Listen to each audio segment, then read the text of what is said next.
şirkka kelsak, kichik shirk tuvanlikcha. Ash-shirk al-asghar. ضوابط تميز بين الشرك الأكبر والشرك الأصغر. وقد وضع العلماء ضوابط وقواعد يتميز بها الشرك الأكبر عن الأصغر. عدد وردوه في النصوص الشرعية في هذه الضوابط ما يلي: أن ينص النبي صلى الله عليه وسلم صراحة على هذا الفعل من الشرك الأصغر. قال رسول الله صلى الله عليه وسلم: إن أخوف ما أخاف عليكم الشرك الأصغر. قالوا: يا رسول الله وما الشرك الأصغر؟ قال: الرياء. Peygamber sallallahu aleyhi ve sellem kichik shirkni so'zlab kelib, kichik shirk degan Peygamberimiz sizlardan boshqasini qo'rqmayman, shu kichik shirk qilishinglardan qo'rqib qolaman deganda sahobalar so'rab, "O kichik shirk degan qaysi?" degan vaqtning o'zida riyo deshlar degan. Riyo o'zininki yaxshi amalini kishilarga ko'rsatish, ko'z qilish. Bir odam normalda namozni faqat namozni misolga olaylik, sajdani subhan robbiyal a'lo 3 qatim deb o'zini ashuna odatlantirgan. Ammo odam jamoat va yerda, jamoat bilan o'rtaga yerda oldi safda turib, u kishi 5 qatim deb qoldi, 7 qatim deb qoldi. Mana bu riyovolik deydi. O'zi normal vaqtdan uzatmasa, u riyovolik deydi.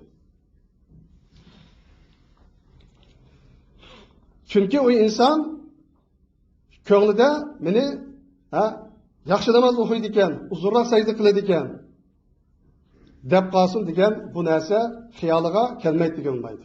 Mana ulamolarning ko'pinchisi mana normal ibodatdan kishilar bu vaqtda uzun sajda qilib, uzun niqib ketgan insonlar u vaqtda u riyoga kelib qoladi.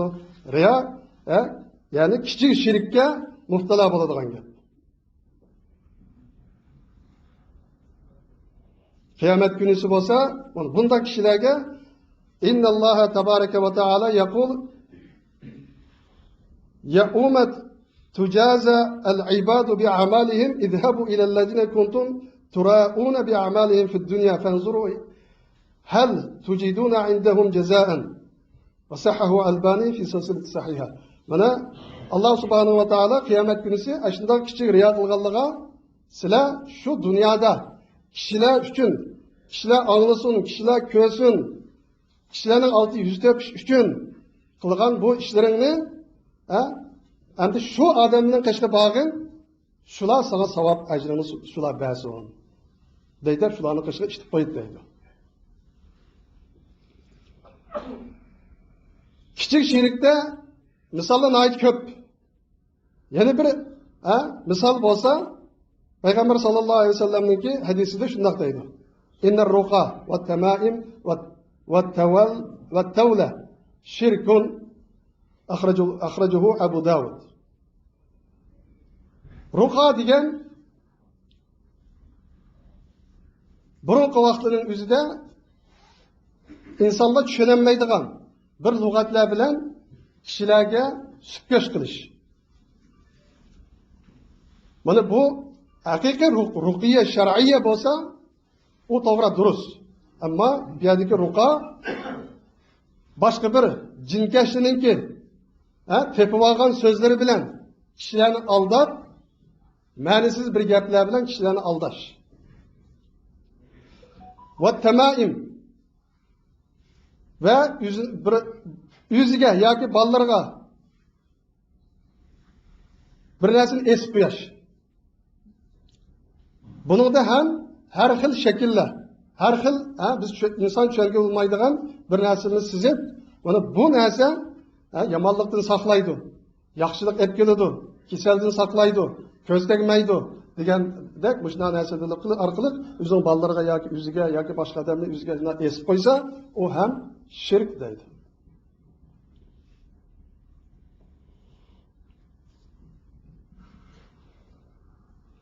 Va tavla degan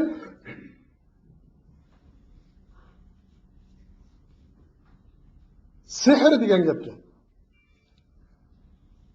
Ya'ni bir rambal yoki jinkash yoki sukkash ning qishig'i bir odam bana palani ayalını bana yaxşı göstergin. Ya ki bir adam verip ayalını ajraştırıp atkın. Dep şunun işinip adamın aşında kılalaydıganlıkıga verip şunu kıldırsa o vakti hem şirik olur diye. O okuğucuğu elbette müşrik. Ama şunun işinip bir Müslüman, bir mümin şunun kaşığı bağsa o insan Allah'ı şerik ettirgen buldu.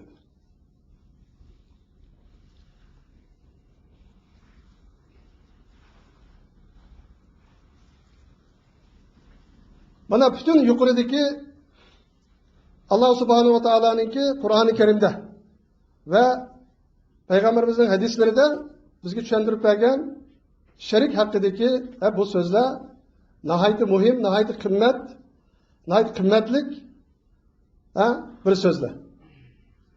Bunu hakiki düşünüp, hakiki izlenip yaşamagan vaktin özüde bu narsalarni bilip bilmey, şu narsalar bilan yaşap kep kalsa insanların kılgan ibadetleri yoklap ketadigan gap, bekor bo'lib ketadigan gap. İnsanni yüzü Müslümandek yaşası mı? Şu narsalarga e'tiqod qilib, şu narsalar bilan birga yaşasa, o kishininki boradigan joyi do'zax deydi. Shuning uchun davomli bir mu'min, bir musulmon o'zini tekshirish kerak. O'zini tekshirib, meni tutgan yulam, meni qilgan e'tiqodim, o'qiyotgan namozlarim to'g'rimi? Joyida ketib boramdi deb davomli o'zini tekshirish har bir musulmonga nihoyat muhim bo'lgan bir masala.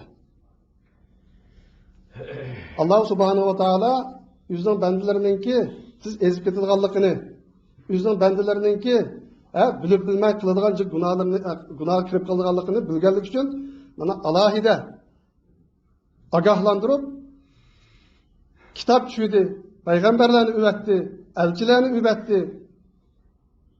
Ta qiyomat qoyim bo'lguncha Qur'oni Karim va hadis Rasulullohni bizga qo'yib qo'ydi. Bundan biz zerikib qolmay, terikib qolmay, bekali bo'lsak, uni o'qib, tushunib, tinglab, buni qilayotgan ishlarim to'g'rimi, xatomi deb o'y kirishimiz hamallam TV'ning danshining olti o'xtamasdan yoki Facebook'ga kirib, buning qalab o'xtamasdan, mana buni qilayotgan ishlarim durustmi, durust emasmi? Men tavhid haqida o'rganay. Tavhid degan nima ekan? Necha kundan az to'la so'zlab keldik va bugun shirik haqida so'zladik. Mana bu narsalarni to'liq bilib olmasak, uzamman so'pizimni kiydim, paloniga qo'l berdim deb buni tutqaylim to'g'ri deb mansak, mana bu yerdagi oyat hadisniki dillari qaraganda u to'g'ri yo'lning to'g'ri yo'l emasligini mana bilib olg'ili bo'ladi. Biz yuqori dedik. Bir imam, çoğun bir şeyh, bir adamın aldığı berip, onun kolunu silap, onundan ümit küsse, o adam müşrik olur diyecek. Allah hemimizni, bu şundak çoğun şirik ve küçük şiriklerden Allah saklasın.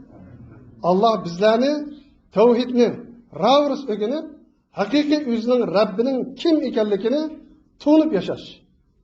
Biz neçe gündün, neçe cümadan sözlep gelişteki maksat, özünün Rabbini hakiki tuğunuş. Özünün Rabbini hakiki tuğunsa, hem iş, hem mesele hal buladagan gap. Aquli qawli hada astaghfirullah li wa lakum fastaghfiruhu innahu huval ghafurur rahim.